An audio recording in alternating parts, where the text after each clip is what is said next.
अस्सलाम वालेकुम। Gibbs free energy हमारा टॉपिक है। इससे जो प्रीवियस टॉपिक है उसमें हम इसका इंट्रोडक्शन पढ़ चुके हैं और इसके इंट्रोडक्शन में हमने क्या पढ़ा था, हमने ये पढ़ा था कि इसमें इसका सबसे पहले कि हम गिब्स फ्री एनर्जी को पढ़ते क्यों हैं, इसको क्यों स्टडी कर रहे हैं। उसका आंसर ये था कि हम स्पॉन्टेनिटी ऑफ द रिएक्शन को फाइंड करने के लिए स्पॉन्टेनिटी ऑफ द रिएक्शन इसको फाइंड करने के लिए हम ये पढ़ते हैं। ये एक टूल है स्पॉन्टेनिटी ऑफ द रिएक्शन को फाइंड करने का। फिर हमने ये पढ़ा था कि ये स्पॉन्टेनिटी ऑफ द रिएक्शन जो है ये तो हम फाइंड कर सकते हैं with the help of the enthalpy and with the help of the entropy. This is true, but हमने प्रीवियस लेक्चर में ये देखा था और उसका लिंक मैं नीचे डिस्क्रिप्शन में दे रहा हूं कि एंथैल्पी से हम स्पॉन्टेनिटी ऑफ द रिएक्शन को तो फाइंड कर लेते हैं, लेकिन बहुत सी ऐसी एग्जांपल्स हैं जो इस एंथैल्पी ऑफ द रिएक्शन के साथ ट्रू नहीं होती। मसलन ये एंथैल्पी ऑफ द रिएक्शंस अगर नेगेटिव है तो रिएक्शन स्पॉन्टेनियस है, लेकिन हमने प्रीवियस लेक्चर में एग्जांपल के साथ ये देखा कि रिएक्शन जो एंडोथर्मिक है वो एक्सोथर्मिक नहीं है, लेकिन फिर भी वो स्पॉन्टेनियस है।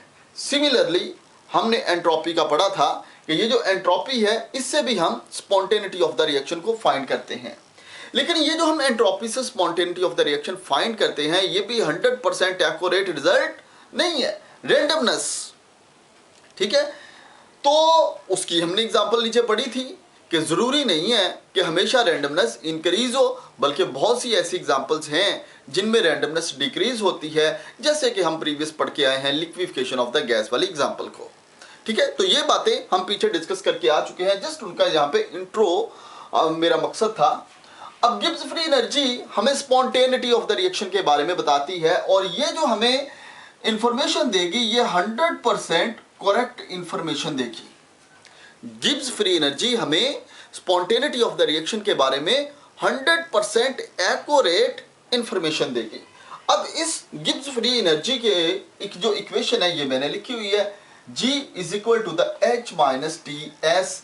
H क्या है, ये एंथैल्पी है, S क्या है, एंट्रोपी है। तो इन दोनों को मैंने सामने आपके लिखा हुआ है। अब जो इसमें हमें सबसे पहले बात करनी है वो ये कि ये जो एंट्रोपी और एंथैल्पी है ये दोनों के दोनों हमारे पास स्टेट फंक्शन है। एंथैल्पी और एंट्रोपी दोनों क्या है, स्टेट फंक्शन है, और ये जो G है इस वजह से ये भी स्टेट फंक्शन है। सो G भी क्या है, स्टेट फंक्शन, ये भी क्या है, स्टेट फंक्शन। सिमिलरली ये दोनों प्रॉपर्टीज भी क्या है, स्टेट फंक्शन। ओके, इन दोनों की वजह से ये स्टेट फंक्शन है, तो ये जो अल्टीमेटली गिब्स फ्री एनर्जी है ये भी क्या है, स्टेट फंक्शन है। स्टेट फंक्शन किसे कहते हैं, स्टेट फंक्शन ऐसी प्रॉपर्टी है जिसमें कोई भी जो रिएक्शन है, reaction depends upon the initial and final values only. वो प्रॉपर्टी, वो फंक्शन स्टेट फंक्शन होता है जो सिर्फ और सिर्फ इनिशियल और फाइनल वैल्यू के ऊपर डिपेंड करे। सो ये एंथैल्पी और एंट्रोपी दोनों इनिशियल और फाइनल वैल्यू के ऊपर डिपेंड करती हैं। तो G भी जो है ये इनिशियल और फाइनल वैल्यू के ऊपर डिपेंड करती है, इन बिटवीन क्या चेंजेस आती हैं उसके ऊपर ये डिपेंड नहीं करती। So this is the state function. तो ये स्टेट फंक्शन की डेफिनेशन हो गई।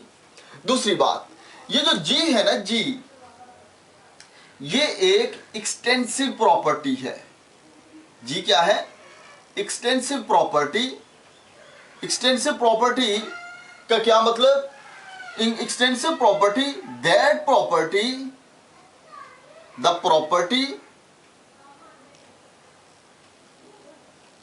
Property that depends upon the mass material. ठीक है, तो क्या है जी, property that depends upon the mass air material.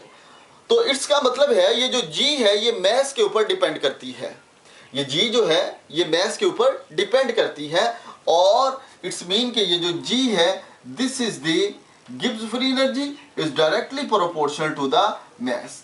Mean के उतनी गिब्स फ्री एनर्जी ज्यादा होगी जितना इसका मैस ज्यादा होगा, जितना इसका मैस ज्यादा होगा उतनी ही ये इसकी जो गिब्स फ्री एनर्जी है वो ज्यादा होगी। तो ये एक एक्सटेंसिव प्रॉपर्टी है। अब हम ये देखें कि ये जो जी है, हमने जी तो लिख लिया, लेकिन हम अमूमन ये देखते हैं कि हमारे सामने जी नहीं होता बल्कि डेल्टा जी होता है, change in the Gibbs free energy. ठीक है, हमारे पास क्या होता है, change in the Gibbs free energy. तो मीन के ये वाली जो इक्वेशन है ना जो अभी लिखी थी, इसको हम ऐसे लिखेंगे, this is the del G is equal to delta H minus T delta S. ठीक है, हमारे पास ये जो वैल्यूज थी ना, ये वाली जी एच माइनस टी एस, ये यही वैल्यूज हैं, लेकिन ये वाली जो सारी की सारी वैल्यूज हैं ये नॉन सिग्निफिकेंट वैल्यू हैं। ये कौन सी हैं जी, नॉन सिग्निफिकेंट वैल्यूज हैं। सिग्निफिकेंट वैल्यू क्या है इसकी, जो डेल्टा जी है। सिग्निफिकेंट वैल्यू क्या है, जो डेल्टा एच है। सिग्निफिकेंट वैल्यू क्या है, जो डेल्टा एस है। यानी कि जो change in the Gibbs free energy है, और चेंज क्या होती है, चेंज होती है बेटा जी फाइनल माइनस इनिशियल। चेंज क्या होती है, final value minus initial value, इसको हम चेंज कहते हैं। इसका मतलब है change in the Gibbs free energy और change in the enthalpy, change in the entropy. लेकिन एक चीज आप देखिएगा यहां पर कि हमने ये जो टी है टेम्परेचर, एब्सोल्यूट टेम्परेचर जो कि हम केल्विन में ले रहे हैं, इसके साथ हमने डेल्टा नहीं लगाया, इसके साथ हमने डेल्टा नहीं लगाया। भाई डेल्टा किस चीज को रिप्रेजेंट करता है, डेल्टा रिप्रेजेंट करता है चेंज को। लेकिन जब आपके पास कोई रिएक्शन प्रोसीड हो रहा होता है, जैसे कि कोई भी रिएक्टेंट है, तो ये रिएक्टेंट जब प्रोडक्ट में कन्वर्ट होती है तो बेटा जी इसके इन बिटवीन कहीं पे टेम्परेचर चेंज नहीं होता, इसके बीच में कहीं जाके टेम्परेचर चेंज नहीं होता। इसके लिए इसका मतलब क्या है, टेम्परेचर जो भी आपने इसके लिए सेट कर दिया वो इसके लिए रिएक्टेंट टू प्रोडक्ट एग्जिस्ट करेगा। इसका मतलब है कि आपके पास गिब्स फ्री एनर्जी के अंदर टेम्परेचर और प्रेशर, ये दोनों की वैल्यूज एक तरह से कांस्टेंट होगी। एक तरह से इनकी वैल्यूज क्या होगी बेटा जी, कांस्टेंट होगी।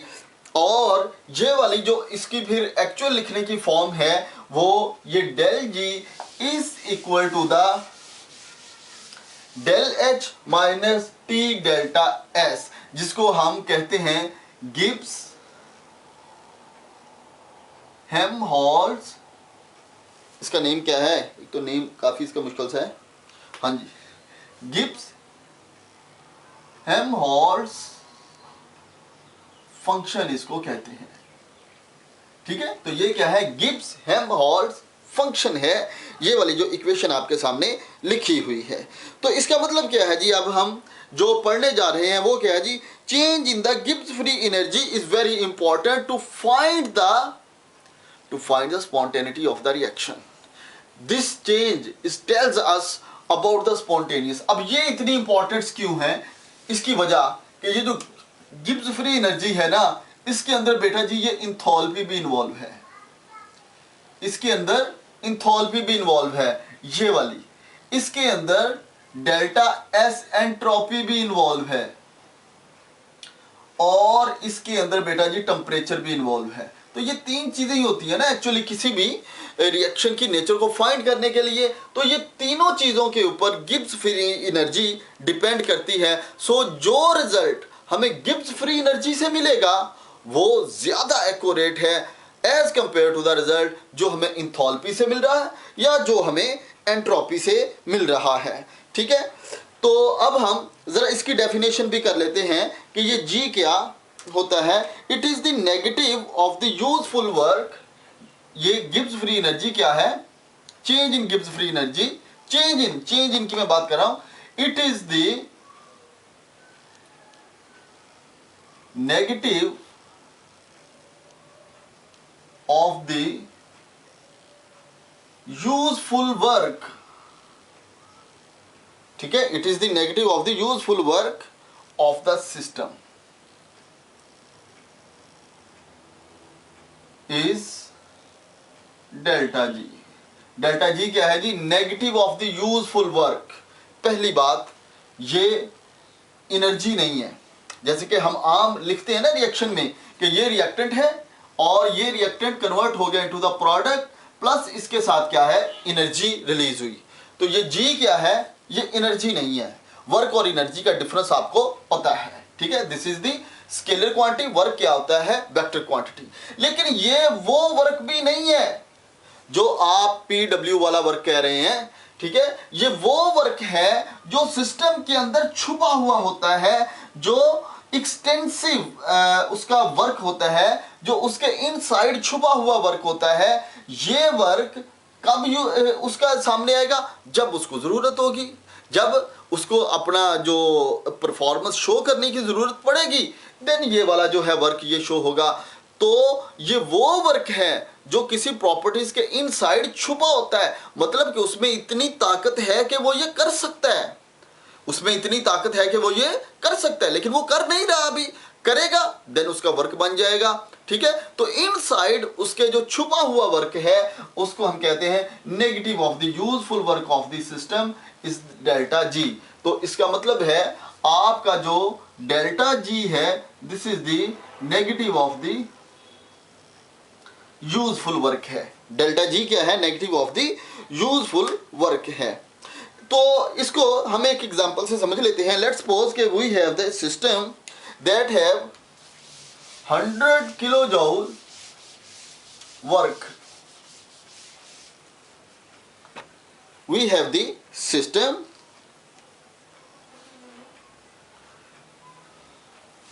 100 किलोजूल एक सिस्टम है, उसमें 100 किलोजूल का वर्क उसमें छुपा हुआ है। तो इट्स मीन ये क्या कि ये 100 किलोजूल वर्क कर सकता है, ठीक है। ये 100 किलोजूल का काम ये कर सकता है। और ये रिएक्शन क्या है बेटा जी? ये रिएक्शन क्या है? स्पॉन्टेनियस है। ये रिएक्शन क्या है? स्पॉन्टेनियस है। और ये सिस्टम के इनसाइड छुपा हुआ है। तो जो delta G is the negative useful होता है, तो ये नेगेटिव ऑफ द 100 किलोजूल पर मोल ये जो कुछ भी है आ जाएगा, ठीक है। तो ये हमें स्पॉन्टेनिटी ऑफ द रिएक्शन का बताता है। तो ये हमें स्पॉन्टेनिटी बताएगा। और अगर लेट्स सपोज कि हमारे पास यही जो डेल्टा जी है ये प्लस 100 हो, आपके पास लिखा हुआ किलोजूल, कि ये जो डेल्टा जी है ये प्लस है, तो इसका मतलब ये है कि ये नेगेटिव ऑफ द यूजफुल है वर्क है। ये नेगेटिव ऑफ द यूजफुल का मतलब क्या है कि अगर डेल्टा जी पॉजिटिव है तो इट्स मीन फिर ये इटसेल्फ उसके अंदर वर्क छुपा हुआ नहीं है, ठीक है। तो इसका मतलब क्या है कि इसमें ये नेगेटिव का मतलब क्या है कि उसके इनसाइड इतना वर्क छुपा हुआ है। इसका मतलब क्या है कि अगर आपने उस रिएक्शन को करवाना है, उसको स्पॉन्टेनियस करवाना है, उसको प्रोडक्ट में कन्वर्ट करना है, तो आपको इतनी एनर्जी उसके लिए प्रोवाइड करनी पड़ेगी। तो आपको फिर उसके लिए इतनी एनर्जी या उतना उसके ऊपर जो हीट है उसको प्रोवाइड, देन वो रिएक्शन आगे स्पॉन्टेनिटी की तरफ मूव करेगा, अदरवाइज नहीं करेगा। तो ये delta G should be in the negative, तो this is the negative useful of the work. So if, तो हम conclude कर लेते हैं कि if delta G is the negative, then reaction will be the spontaneous, and if delta G is positive, then reaction will be the non-spontaneous. फिर reaction क्या होगा बेटा जी? नॉन स्पॉन्टेनियस होगा। तो ये G के साथ जो डेल्टा G है, जो हेल्महोल्ट्ज़ फंक्शन है, G जो है, इसके साथ हम फाइंड करते हैं कि वो रिएक्शन स्पॉन्टेनियस है या नॉन स्पॉन्टेनियस है। अब ये जो नेगेटिव या पॉजिटिव वैल्यू ये डिपेंड करेगी इन तीनों फैक्टर्स के ऊपर कि डेल्टा एच क्या है, टी क्या है और डेल्टा एस क्या है। इनको हम नेक्स्ट जो हमारा लेक्चर कमिंग है उसमें मैं एग्जाम्पल के साथ आपको ये करवाऊंगा कि फेवरेबल कंडीशन और नॉन फेवरेबल कंडीशन में फिर कैसे आप ये डिसाइड करेंगे कि डेल्टा जी पॉजिटिव है या डेल्टा जी नेगेटिव है। तो इस लेक्चर के लिए इतना ही। Thank you. नेक्स्ट लेक्चर में मैं ये फेवरेबल और नॉन फेवरेबल जो कंडीशंस हैं बाकायदा अप्लाई करके हम इनके ऊपर उसको देखेंगे। That's all.